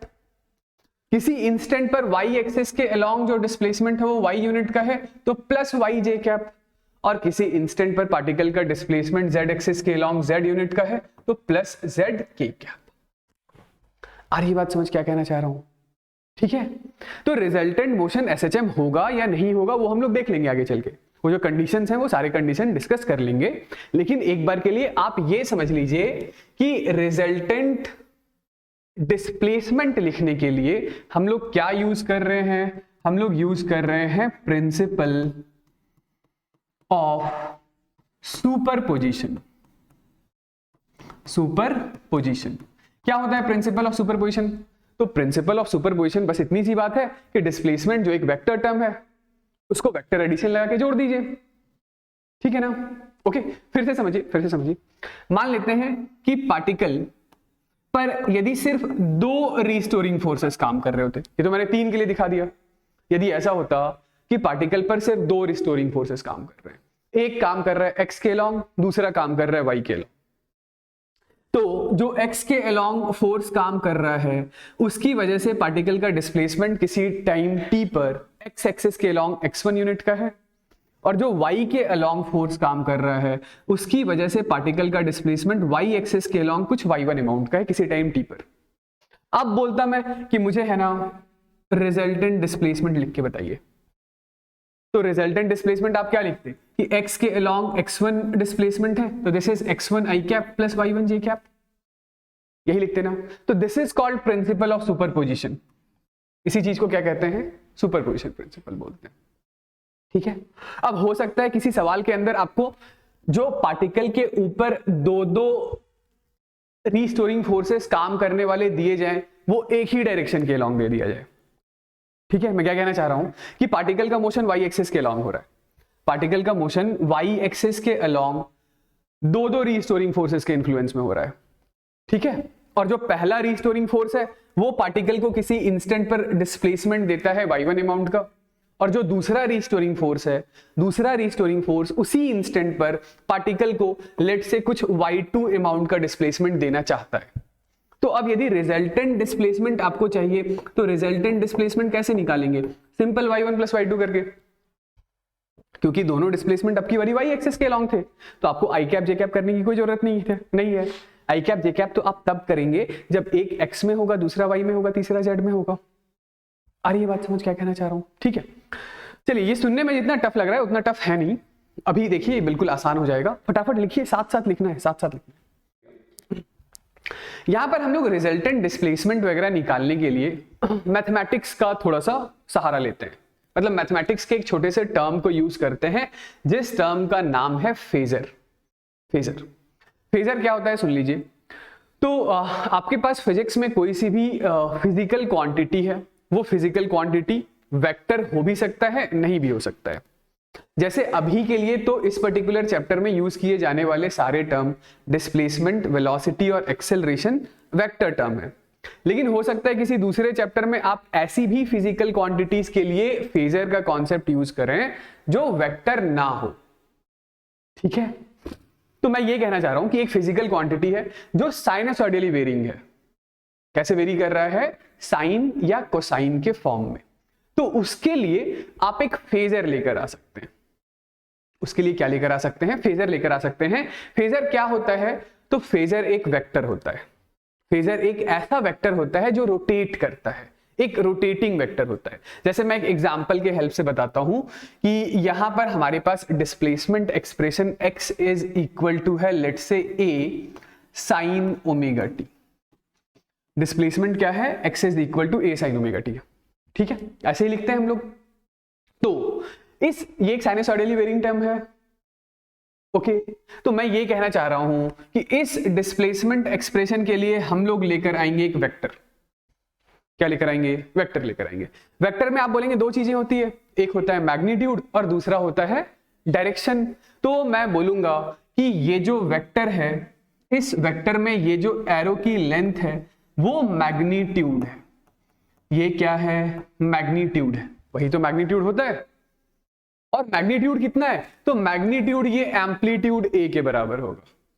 मैग्नीट्यूड किसके बराबर होगा? तो मैग्नीट्यूड a के बराबर होगा। ठीक है, ठीक है। ये जो मतलब ये जो एम्पलीट्यूड है ना, ये एम्पलीट्यूड ही इस रोटेटिंग वेक्टर फेजर के मैग्नीट्यूड को रिप्रेजेंट कर रहा होगा। किसको? मैग्नीट्यूड को रिप्रेजेंट कर रहा होगा। ठीक है। दूसरी बात, डायरेक्शन क्या होगा? तो जो डायरेक्शन होगा इस फेजर का ये जो फेजर है, इस फेजर का जो डायरेक्शन होगा, वो डायरेक्शन इस साइनसॉइडली वेरिंग टर्म का कुछ ना कुछ फेज है। फेज कितना है? तो फेज ओमेगा टी है। तो जो डायरेक्शन है वो डायरेक्शन फेज रिप्रेजेंट करेगा। ठीक है, जैसे मेरे कहने का मतलब है कि ये एरो आपने ऐसा ड्रॉ किया हुआ है ना, एरो की डायरेक्शन इधर है, तो आप ये बोलेंगे कि इस डायरेक्शन के अलोंग फेज कितना है? इस डायरेक्शन के अलोंग फेज ओमेगा टी के बराबर है। ओके, जैसे जैसे जैसे फिर से समझिए। मैं बोल दूं कि कोई दूसरा displacement x is equal to b sine omega t plus phi. इसके लिए एक फेजर ड्रॉ करके बताओ। इस डिस्प्लेसमेंट एक्सप्रेशन के लिए एक फेजर ड्रॉ करके बताओ। तो आप क्या बोलेंगे? फेजर में दो ही तो चीजें होती है। फेजर एक रोटेटिंग वेक्टर है जिसमें दो ही चीजें, एक है उसका मैग्नीट्यूड, दूसरा है डायरेक्शन। तो मैग्नीट्यूड कहने का मतलब amplitude which is equal to B. और ये जो फेज है वो फेज कितना है? क्या इसका भी फेज ओमेगा टी है? नहीं, इसका phase omega t plus phi है। Plus phi. तो प्लस फाई के लिए आप क्या करेंगे? प्लस फाई के लिए आप बोलेंगे कि ये एक ऐसा वेक्टर ड्रॉ कर देते हैं जिस वेक्टर में ये वाली चीज एम्पलीट्यूड यानी कि b के बराबर है। और यदि आपने इस लाइन के अलोंग फेज ओमेगा टी माना है तो हमेशा एंटी क्लॉकवाइज सेंस, आगे की सेंस ज्यादा लिया जाता है। तो इसका फेज कितना है? इसका phase omega t plus phi है, यानी कि ये एंगल कितना है? ये एंगल फाई है। आ रही है बात समझ? ठीक है ना, इससे फाई एंगल ऊपर हो गया। जैसे मैं फिर से लिख दूं कि एक displacement expression x is equal to c sine of omega t minus phi है, और बोलूं कि इसके लिए फेजर ड्रॉ करके बताओ। तो इसके लिए आप फेजर कैसा रिप्रेजेंट करेंगे? आप बोलेंगे इसके लिए फेजर ये ऐसा है कि ये जो एरो की लेंथ है वो c है, इस लाइन के अलोंग फेज ओमेगा टी था, तो चलिए इसको फाई डैश कर देता हूं। तो ये वाला एंगल हमारा फाई डैश। समझ गए? यानी प्लस यानी आगे यानी कि एंटी क्लॉकवाइज सेंस, माइनस यानी कि पीछे यानी कि क्लॉकवाइज सेंस। ऑलराइट, ठीक है। तो चलिए किस तरीके से फेजर को हेल्प करके हम लोग सुपरपोजिशन प्रिंसिपल यूज करते हैं उसके बारे में हम लोग बात कर लेते हैं। तो नेक्स्ट है, हम लोग दो केसेस बना के डिस्कस करते हैं चीजों को। केस नंबर 1 ऐसा है कि हम लोग सुपरपोजिशन एसएचएम का डिस्कस कर रहे हैं उस सिचुएशन में जब दोनों एसएचएम का एंगुलर फ्रीक्वेंसी सेम हो और पार्टिकल सेम डायरेक्शन में एसएचएम परफॉर्म कर रहा हो। ठीक है, मेरे कहने का मतलब है कि किसी पार्टिकल को आपने एक्सपोज किया है दो SHM से, ठीक है, जिसमें पहले के लिए डिस्प्लेसमेंट एक्सप्रेशन है x is equal to let say a sine omega t, ठीक है, और दूसरे के लिए मतलब जो दूसरा SHM है वो है x is equal to b sine of omega t plus theta. मतलब ये जो x is equal to a sine omega t है ये पहले रीस्टोरिंग फोर्स की वजह से है। ये x इज इक्वल टू, या चलिए इसको एक बार के लिए x1 लिख लेते हैं, इसको x2 लिख लेते हैं, और ये x2 is equal to b sine omega t plus theta दूसरे रीस्टोरिंग फोर्स की वजह से किसी टाइम t पर डिस्प्लेसमेंट एक्सप्रेशन है। तो हमें क्या करना है, हमें रिजल्टेंट डिस्प्लेसमेंट एक्सप्रेशन निकालना है कि रिजल्टेंट डिस्प्लेसमेंट एक्सप्रेशन कैसा होगा, ठीक है। तो सुनिएगा कैसे निकालेंगे। तो पहले के लिए हम लोग एक ऐसा फेजर ड्रॉ कर लें, पहले डिस्प्लेसमेंट एक्सप्रेशन के लिए हम लोगों ने एक ऐसा फेजर ड्रॉ कर लिया जिसमें ये फेजर के लिए लेंथ की वैल्यू कितनी है a, और इस लाइन के अलोंग फेज कितना मान लेते हैं, तो इस लाइन के अलोंग हम लोग फेज मान लेते हैं ओमेगा इंटू टी, ठीक है। तो जो दूसरा डिस्प्लेसमेंट एक्सप्रेशन है वो b sine omega t plus theta है, यानी इससे थीटा एंगल आगे है। तो दूसरे वेक्टर को हम लोग ऐसा लिख देंगे ये कि ये हो गया b, ये इन दोनों के बीच का एंगल है थीटा। ओके ना, आई बात समझ। वेक्टर्स हैं तो वेक्टर्स ऐसे ही तो जोड़ते हैं, triangular law of vector addition, मतलब पहले वेक्टर के टेल से दूसरे वेक्टर के हेड को जोड़ दिया, ठीक। अब आप बोलेंगे यदि ये b है तो इस b के दो कंपोनेंट रहे होंगे, b का एक कंपोनेंट इस दिशा में आएगा which is b cos theta होगा, और इस b का दूसरा कंपोनेंट इस दिशा में आएगा which is b sin theta रहा। रिजल्टेंट क्या होता है, तो रिजल्टेंट तो ये वाली चीज होती है, ये वाली चीज, दिस इज रिजल्टेंट, और ये resultant r is equal to a vector plus b vector हम लोग लिखते हैं, है ना। तो इस रिजल्टेंट का मैग्नीट्यूड कितना होगा, तो रिजल्टेंट का मैग्नीट्यूड इज, डायरेक्टली लिख दूं, याद है ना रिजल्ट, नहीं याद है तो भाई ये हाइपोटेनियस है, तो रिजल्टेंट का magnitude is under root of a plus B cos theta plus b sine theta का स्क्वायर, यही होगा। तो कितना आता है ये वैल्यू आता है हमारे पास under root of a square plus b square plus 2ab cos theta के बराबर आता है, ठीक है। तो आप बोलेंगे ये तो रिजल्टेंट का सिर्फ एम्पलीट्यूड आया, यानी रिजल्टेंट का मैग्नीट्यूड आया, ठीक है। तो रिजल्टेंट ए वेक्टर के साथ कुछ एंगल बना रहा है, मान लेते हैं वो एंगल है फाई यूनिट का।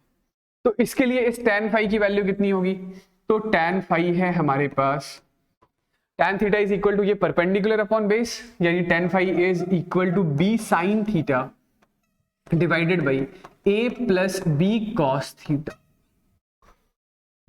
ओके, तो जब ये दो वेक्टर जुड़े यानी कि रिजल्टेंट, तो resultant is x1 plus x2, यही लिखेंगे ना, रिजल्टेंट क्या लिखेंगे, x1 प्लस x2।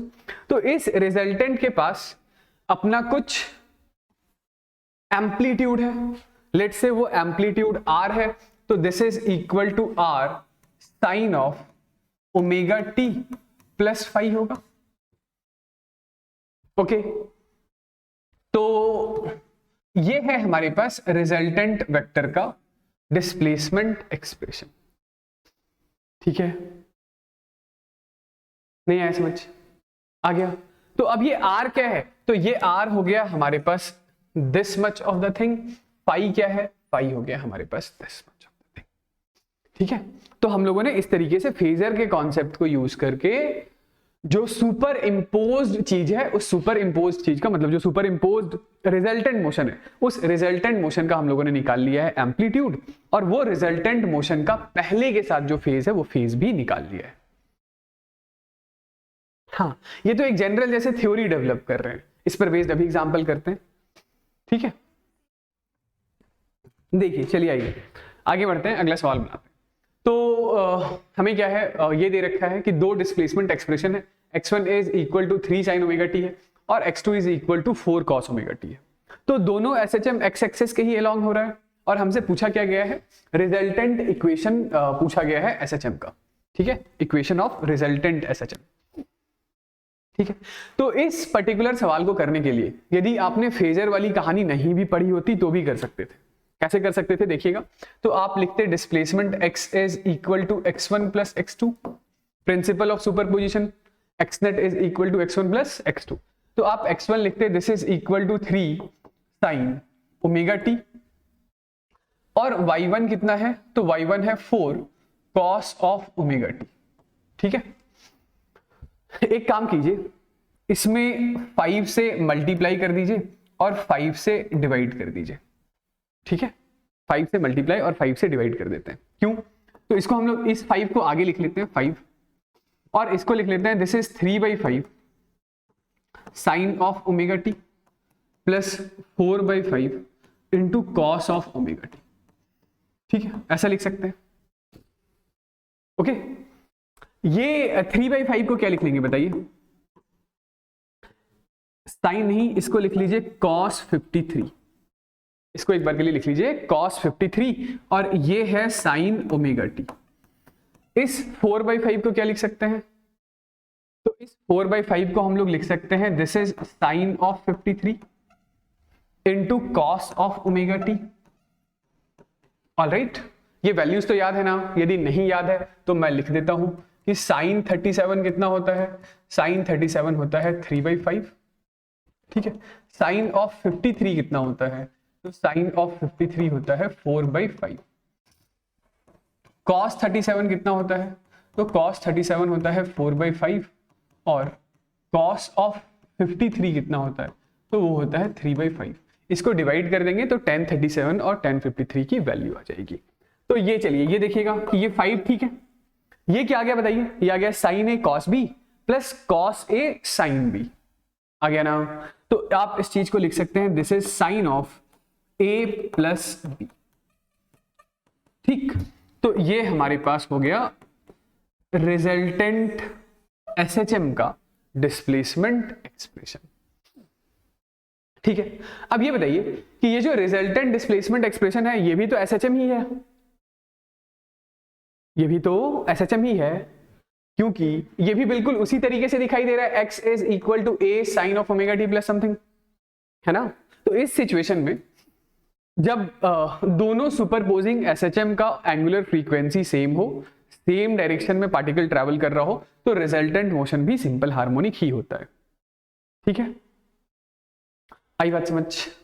तो अब ये ठीक है, तो अब ये जो ट्रिग्नोमेट्री आपने यहां पर लगाया है, ये जरूरी नहीं हर जुगाड़, मतलब ये वाला जो ट्रिग्नोमेट्री है वो हर सवाल में चल जाए, ऐसा कोई जरूरी नहीं है। इसीलिए हम लोगों ने वो फेजर वाली बात की, क्योंकि फेजर वाला कॉन्सेप्ट तो हर सवाल में लगे, है ना। तो इसी को आप फेजर यूज करके लिखते तो 1 सेकंड में आपका जवाब आ जाता। कैसे, आप पहले इक्वेशन के लिए क्या लिखते, 3 साइन ओमेगा टी, यानी कि आप बोलते कि इस डायरेक्शन में हम लोग एक वेक्टर मान लेते हैं, इस डायरेक्शन में हम लोग एक वेक्टर मान लेते हैं जिसका एम्पलीट्यूड है 3, ठीक है। दूसरा ये 4 cos ओमेगा टी, तो 4 cos ओमेगा टी को आप ऐसा भी लिख सकते हैं ना कि this is 4 sine of omega t plus π/2, लिख सकते हैं या नहीं, sine 90 plus theta is equal to cos theta. तो यदि ये 3 है तो ये वाली चीज हमारे पास 4 है। टेक्निकली मुझे थोड़ा सा ये बड़ा बनाना चाहिए, ये 4, ओके। और जो रिजल्टेंट मोशन होगा उसके लिए जो डिस्प्लेसमेंट है वो यहां कहीं दिखा देंगे ऐसा। दोनों के बीच का एंगल कितना है, 90 है, मतलब ये 4 है तो ये वाली चीज भी 4 है, तो ये कितना हो गया, ये हो गया हमारे पास √9 प्लस 16, यानी कि 25 का √5। ये वाला एंगल लेट से फाई है, तो tan phi is equal to perpendicular 4/3, tan theta is equal to 4/3, यानी कि थीटा कितना है 53 डिग्री, सॉरी थीटा नहीं मैंने फाई लिख दिया है, तो ये हो गया हमारे पास 53 डिग्री, ठीक है। तो रिजल्टेंट SHM के लिए जो डिस्प्लेसमेंट एक्सप्रेशन होगा वो हो जाएगा 5 इसका एम्पलीट्यूड हो गया, इंटू साइन ऑफ,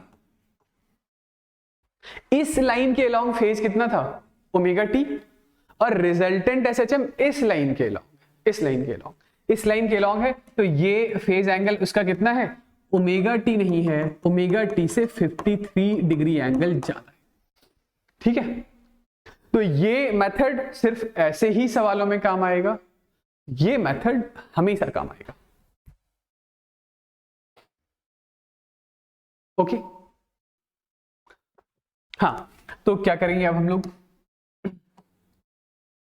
चलिए आइए आगे बढ़ते हैं, दूसरा सवाल बनाते हैं। दूसरे सवाल में वही है कि इक्वेशन ऑफ रिजल्टेंट एसएचएम हमें निकालना है। दो जो एसएचएम, जो सुपर इंपोजिंग एसएचएम है, उसके लिए डिस्प्लेसमेंट एक्सप्रेशन दे रखा है। तो पहले के लिए हम लोगों ने ऐसा सा एक फेजर ड्रॉ कर दिया जो x1 is equal to 10 sine omega t है, यानी कि इस एरो की लेंथ कितनी है, इस एरो की लेंथ है 10। जो दूसरा एसएचएम है वो 20 sign omega t plus 53 degree है, यानी कि इस लाइन के अलोंग आपने फेज ओमेगा टी माना था, तो दूसरे एसएचएम को ऐसा दिखा देते हैं, दिस इज 20, यहां से कितना एंगल है, दिस इज 53 डिग्री है। तो ये जो 20 है, ये जो 20 है, इस 20 के दो कंपोनेंट रहे होंगे ना, इस 20 का एक कंपोनेंट इस दिशा में आएगा, कितना होगा ये, तो ये होगा 20 cos of 53 degree. cos of 53 degree कितना होता है जल्दी बताइए, sin 37 के बराबर, यानी कि 3/5। ठीक है, तो 5 से ये 4 टाइम्स में कैंसिल आउट हो गया, और इधर की साइड हमारे पास क्या आ गया, इस 20 का साइन कंपोनेंट, यानी कि 20 इंटू 4/5, तो ये 5 से 4 टाइम्स में ये आ गया हमारे पास 16। ठीक, तो रिजल्टेंट कहां होगा, रिजल्टेंट होगा ये होगा हमारा रिजल्टेंट, और इस रिजल्टेंट की वैल्यू कितनी होगी, तो रिजल्टेंट होगा हमारे पास ये 10 है, और ये 4 इंटू 3 ये कितना है, ये 12 है। तो दिस इज 22 का स्क्वायर प्लस ये वाली वैल्यू कितनी है, 16 का स्क्वायर, कितना हो जाएगा, अंडर रूट। तो ये सॉल्व करने के बाद वैल्यू आएगी under root of 740, under root of 740। ठीक है, यहां से ये वाला एंगल हम लोग कैलकुलेट कर लेते हैं, तो ये एंगल फाई है, और tan फाई हम लोग लिख लेंगे, tan phi is equal to this perpendicular 16 by base 22। हाँ, तो इसी चीज को हम लोग क्या लिख लेंगे, 8/11। तो जो रिजल्टेंट एसएचएम का इक्वेशन है वो है x1 प्लस x2, यानी कि एम्पलीट्यूड तो अंडर रूट ऑफ 740 है, into sine of omega T, omega T नहीं, ओमेगा टी प्लस फाई, और फाई की वैल्यू कितनी है, तो फाई है हमारे पास tan इनवर्स ऑफ 8/11। फाई कितना है, फाई है tan इनवर्स ऑफ 8/11 के बराबर। देखिए तीसरे सवाल के अंदर अब क्या है, तो अब एक नहीं, दो नहीं, तीन एसएचएम है।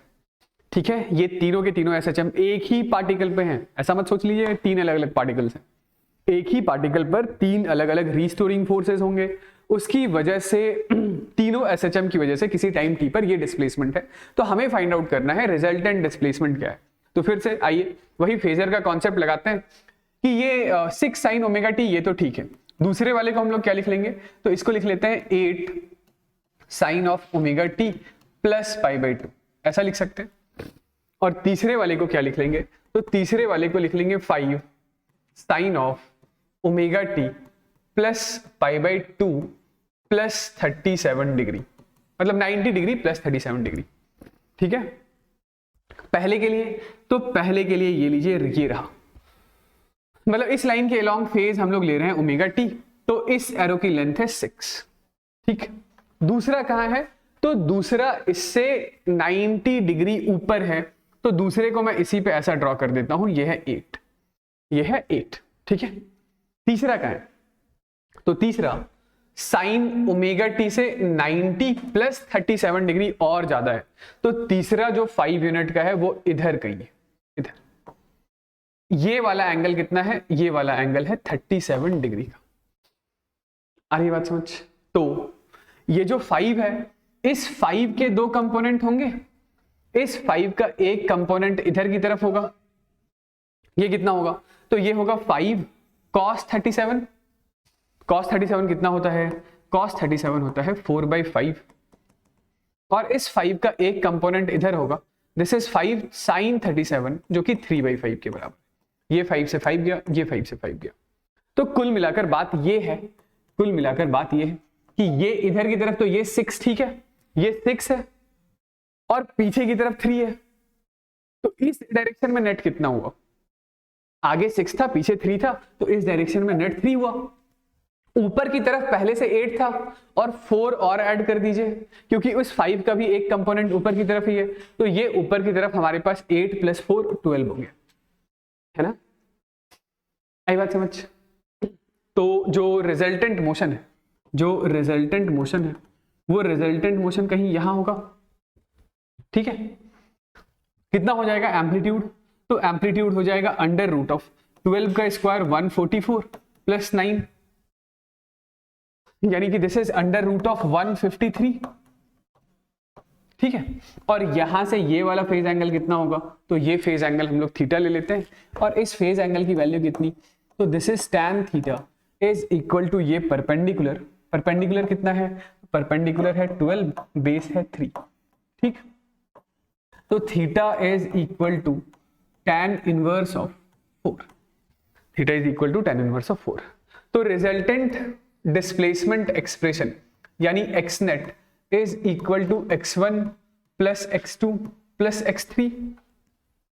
तो ये जो रिजल्टेंट सुपर इम्पोज्ड SHM है, उसका एम्पलीट्यूड है √153 इंटू साइन ऑफ, इसका जो फेज है वो ω_t नहीं बल्कि ω_t से थीटा एंगल ज्यादा है, और इस थीटा की वैल्यू कितनी है? तो theta is equal to tan inverse of 4। आई बात समझ?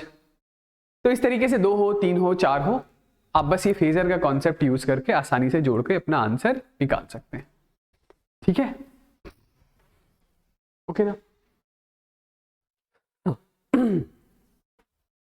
तो अभी तक हम लोग क्या बात कर रहे थे कि जो दोनों सुपर इंपोज होने वाले SHM थे उसकी एंगुलर फ्रीक्वेंसी सेम थी और दोनों सेम डायरेक्शन में एक्ट कर रहे थे, मतलब दोनों SHM जो सुपर इंपोजिंग थे वो सेम डायरेक्शन में थे। आइए आगे बढ़ते हैं, अगला केस डिस्कस करते हैं जिसमें सुपरपोजिशन हमें SHM का करना तो है लेकिन एंगुलर फ्रीक्वेंसी सेम नहीं होगा, एंगुलर फ्रीक्वेंसी अलग अलग होगा, और डायरेक्शन तो सेम है, सेम डायरेक्शन। यानी अभी के लिए आप डिस्प्लेसमेंट एक्सप्रेशन कैसा लिखेंगे? तो पहले SHM के लिए displacement expression let say x is equal to a sine of ω_t, ठीक? और जो दूसरा SHM है उसके लिए डिस्प्लेसमेंट एक्सप्रेशन चूंकि सेम डायरेक्शन है तो इसीलिए इसको यदि x1 लिखा है तो इसको मैं x2 लिख रहा हूं, यानी दोनों SHM x एक्सिस के ही अलोंग, ठीक है? तो इसके लिए मैं लिख लेता हूं this is equal to b sine of, sine या कॉस कुछ भी कर दीजिए, चलिए कॉस ऑफ 2ω_t लिख लेता हूं, ठीक है? ऐसा लिख लेता हूं, साइन भी होता तो कोई फर्क नहीं पड़ता। अब ये जो रिजल्टेंट मोशन है, ये जो रिजल्टेंट मोशन होगा, यानी resultant motion according to principle of superposition is x1 + x2, तो ये SHM नहीं होगा, दिस इज नॉट SHM, ये सिंपल हार्मोनिक मोशन नहीं होगा। कैसे नहीं होगा? तो ऐसा प्रूव कर लेंगे हम लोग कि displacement expression x is equal to a sin ω_t plus b cos of 2ω_t। According to principle of superposition यही हमारा डिस्प्लेसमेंट है किसी टाइम t पर। अब जो आप एक्सेलरेशन लिखेंगे तो इसको 2 बारी डिफरेंशिएट कर दीजिए, ठीक है? तो ये क्या हो जाएगा? a साइन का डिफरेंशिएशन cos का डिफरेंशिएशन माइनस साइन, तो this is minus times of a omega into omega square हो जाएगा इंटू साइन ऑफ ω_t, ठीक है? प्लस ये b है, cos का डिफरेंशिएशन क्या होगा? माइनस साइन होगा और फिर साइन का डिफरेंशिएशन फिर से cos हो जाएगा, तो यहां पर माइनस b इंटू 2ω 2 बारी आएगा, तो this is 4 times of omega square into cos of ω_t होगा। अब हमें पता है कि ये जो एक्सेलरेशन है this should be equal to some constant times of x होना चाहिए। क्या ये ऐसा दिखाई दे रहा है? x आपका ये है, मतलब ये x1 + x2 है, तो क्या ये समथिंग समथिंग इंटू x दिखाई दे रहा है? नहीं दिखाई दे रहा है, तो motion is not SHM। Although ये दोनों SHM थे, ये भी SHM था, ये भी SHM था, ऐसा मत सोचिए कि ये SHM नहीं था, बस इसकी एंगुलर फ्रीक्वेंसी दोगुनी है, इसका टाइम पीरियड उसका हाफ होगा, समझ रहे हैं। लेकिन रिजल्टेंट मोशन SHM नहीं होगा, किस सिचुएशन में, तो जब एंगुलर फ्रीक्वेंसी दोनों सुपर इंपोजिंग SHM का अलग अलग होता है उस सिचुएशन में। ठीक है, ओके ना, चलिए आगे बढ़ते हैं। तो इसके बाद हम लोग बात करते हैं, अभी तक जो दोनों सुपर इंपोजिंग SHM थे वो दोनों सेम डायरेक्शन में थे। अब नेक्स्ट हम लोग बात कर रहे हैं जहां पे जो रीस्टोरिंग फोर्स होगा वो एक दूसरे से 90 डिग्री के एंगल पर होगा। इसकी वजह से दोनों पार्टिकल का जो SHM होगा वो एक दूसरे से म्यूचुअली परपेंडिकुलर डायरेक्शन में होगा। ठीक, तो मेरे कहने का मतलब ऐसा है कि एक डिस्प्लेसमेंट एक्सप्रेशन x के long x is equal to a sine omega t है, तो अब दूसरा डिस्प्लेसमेंट एक्सप्रेशन x नहीं बल्कि y के लॉन्ग, और y के लॉन्ग दूसरा displacement expression let say x is equal to b, मान लेते हैं ये cos omega t plus theta ऐसा दे रखा है। समझ गए, म्यूचुअली परपेंडिकुलर का मतलब ये दोनों SHM x के लॉन्ग नहीं है जिनको जोड़ा जाना है, एक SHM x के लॉन्ग है तो दूसरा SHM y के लॉन्ग। ठीक, तो आप क्या बोलेंगे, according to principle of superposition r vector will be equal to x i cap plus y j cap, है ना। तो प्रिंसिपल ऑफ सुपरपोजिशन के हिसाब से किसी टाइम t पर जो डिस्प्लेसमेंट होगा वो x is equal to a sine of omega t i cap plus b cos of omega t plus theta j cap, ऐसा ही होगा ना। ठीक है, कोई दिक्कत वाली बात नहीं। आप चाहें तो इसको और थोड़ा एक्सपेंड करके लिख सकते हैं कि ये a sine of omega t i cap तो ठीक है, b ये है cos a cos b, तो इसको क्या लिख लेंगे बताइए, cos a प्लस b का फॉर्मूला बताइए,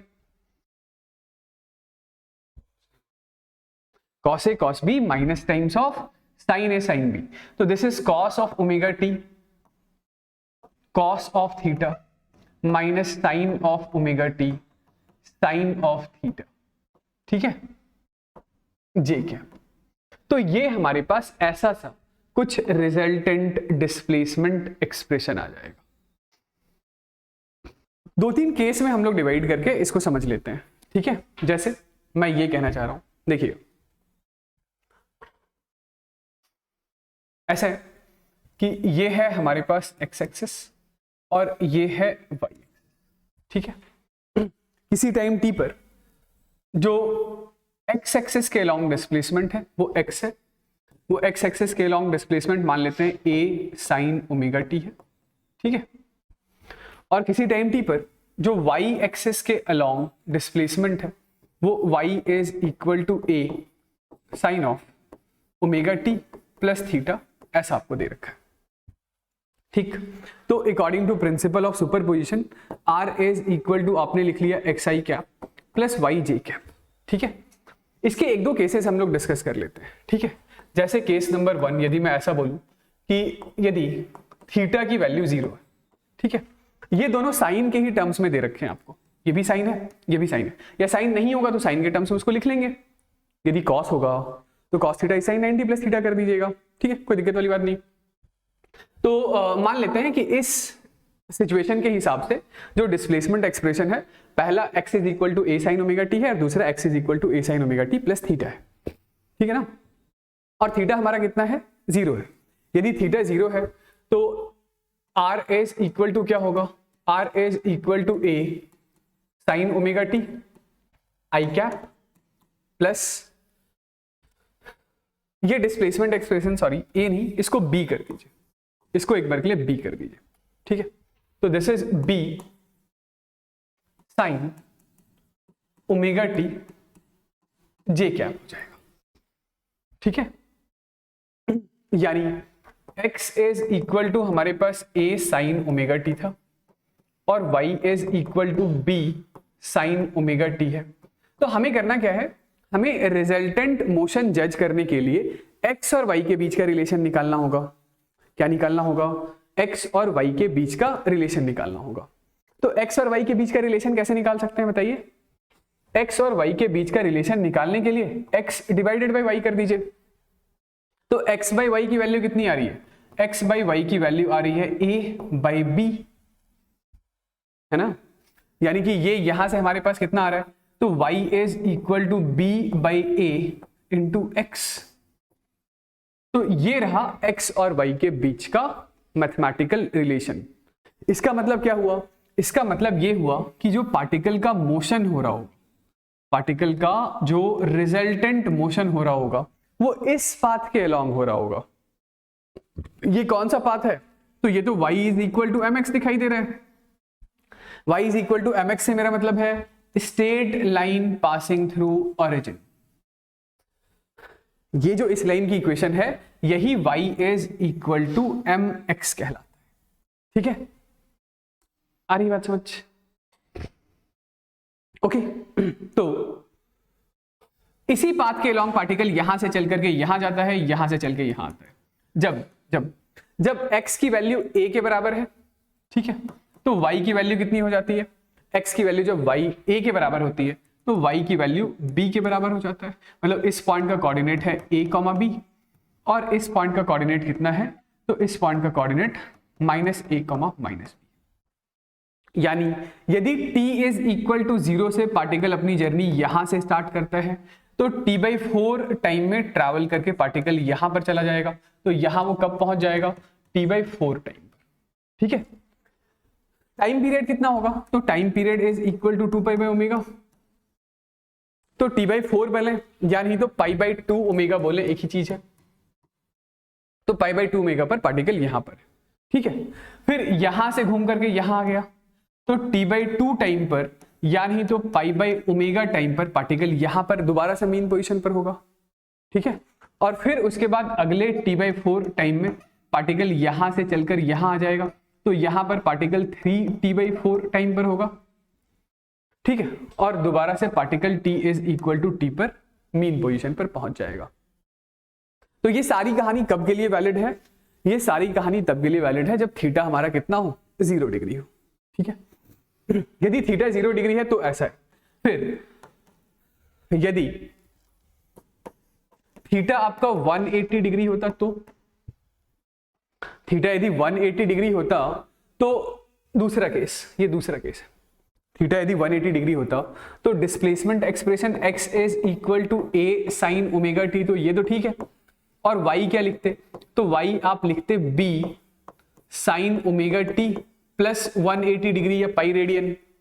sign 180 plus theta is minus sine theta होता है, तो ये हो जाता माइनस साइन ओमेगा टी।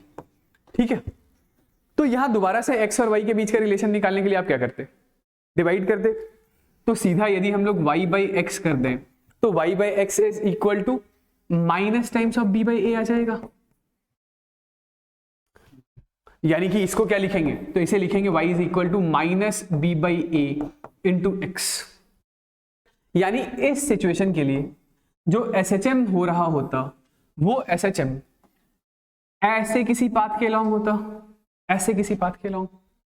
ठीक है ना, यानी कि जब particle x is equal to minus a पर होता तो उस समय पार्टिकल, सॉरी, जब x की वैल्यू माइनस ए होती तो उस समय y की वैल्यू कितनी हो जाती? Plus b. यानी इस पॉइंट का coordinate minus a comma b और इस पॉइंट का coordinate a comma minus b. तो पार्टिकल यहां से चलकर यहां जाता, यहां से चलकर यहां आता। ठीक है, यदि यहां पर पार्टिकल 0 टाइम पर है तो यहां पर t/4 टाइम पर होता, यहां पर t/2 टाइम पर और यहां पर 3t/4 टाइम पर। ये जो टाइम पीरियड है दैट टाइम पीरियड इज 2π/ω के बराबर। समझ गए? ठीक है, चलिए, तो 0 और 180 वाले केसेस तो समझ आ रहे हैं। ठीक है, यदि यदि यदि इसको मैं इरेज कर दूं, ठीक है ना, यदि थीटा की वैल्यू, यदि थीटा की वैल्यू 90 होता तो क्या होता? केस 3 देखिएगा, केस 3, यदि थीटा 90 डिग्री या π/2 रेडियन है तो फिर कहानी कैसी होती उसके बारे में बात करते हैं। तो x इज इक्वल टू क्या लिखेंगे? तो x इज इक्वल टू आप लिखेंगे a sine of omega t और y is equal to b sine of omega t plus 90 degree. Sine 90 plus theta is equal to cos theta. तो ये y की value आ रही है b cos of omega t. ठीक है भाई, फिर से क्या करना है, x और y के बीच का मैथमेटिकल रिलेशन निकालना है। x और y के बीच का मैथमेटिकल रिलेशन निकालना है। तो अब की बार ये काम कीजिए, डिवाइड करने से काम नहीं चलेगा क्योंकि आपको थीटा एलिमिनेट करना होता है। तो एक x is equal to a sine of something, y is equal to b cos of something. Theta eliminate करने के लिए स्क्वायर और ऐड कर देते हैं, यानी भाई यहां से ये तो लिख सकते हैं ना कि x by a is equal to sine of omega t. यहां से ये तो लिख सकते हैं ना कि y by b is equal to cos of omega t. Square और ऐड कर दीजिए, बचपन में पढ़ रखा है क्या, sine square theta plus cos square theta is equal to 1। तो जैसे ही आप ये लीजिए, ये इसका नाम इक्वेशन 1 है, इसका नाम इक्वेशन 2। इक्वेशन 1 का स्क्वायर प्लस इक्वेशन 2 का स्क्वायर कितना हो जाएगा, तो ये हो जाएगा x square by a square plus y square by b square is equal to 1। Sorry, x square by a square plus y square by b square is equal to 1। किस चीज की इक्वेशन है ये, तो ये इक्वेशन है ellipse की equation है। यानी कि अब इस सिचुएशन में जो पार्टिकल का मोशन है वो ऐसे इलिप्सॉइडल पाथ के लॉन्ग हो रहा है, इलिप्स के लॉन्ग हो रहा है। समझ रहे हैं ना, ठीक है। ये है हमारा एक्स एक्सिस और ये रहा हमारा वाई एक्सिस। ओके, इसको ड्रॉ कर लीजिए। मतलब पार्टिकल ये यहां से चलते चलते चलते ऐसे जा रहा है, फिर चलते चलते चलते ऐसे आ रहा है। यदि पार्टिकल यहां पर t इज इक्वल टू 0 पर है तो यहां पर t/4 टाइम पर होगा, यहां पर t/2 टाइम पर होगा, यहां पर 3t/4 टाइम पर होगा और यहां पर दोबारा से t टाइम पर होगा। ऑल राइट, ठीक है।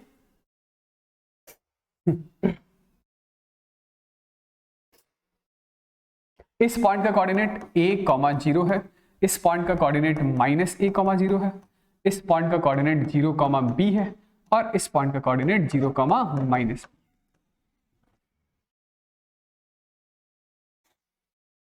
इसी में केस 3 में ही यदि a और b बराबर हो जाए, let's say a is equal to b is equal to a, तो ये किसकी इक्वेशन हो जाएगी, x square by a square plus y square by a square is equal to 1। यानी कि उस सिचुएशन में आप क्या लिख लेंगे, तो उस सिचुएशन में आप लिख लेंगे x square plus y square is equal to a square. तो ये तो सर्कल का इक्वेशन है, सर्कल का इक्वेशन है, यानी कि पार्टिकल का जो रिजल्टेंट मोशन है वो एक सर्कुलर पाथ के अलॉन्ग हो रहा है। पार्टिकल का जो रिजल्टेंट मोशन है वो एक सर्कुलर पाथ के अलॉन्ग हो रहा है। इसको मैं इधर ड्रॉ करके दिखा रहा हूं, ये थोड़ा सा इरेज कर देता हूं कि पार्टिकल का जो रिजल्टेंट मोशन है वो एक सर्कुलर पाथ के अलॉन्ग,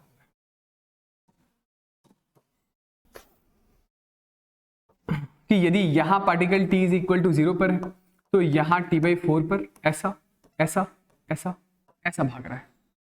ठीक है, ये है हमारा x एक्सिस, ये है y एक्सिस। इस सर्कल का जो रेडियस है वो रेडियस a है। ठीक है, समझ गए, ठीक है।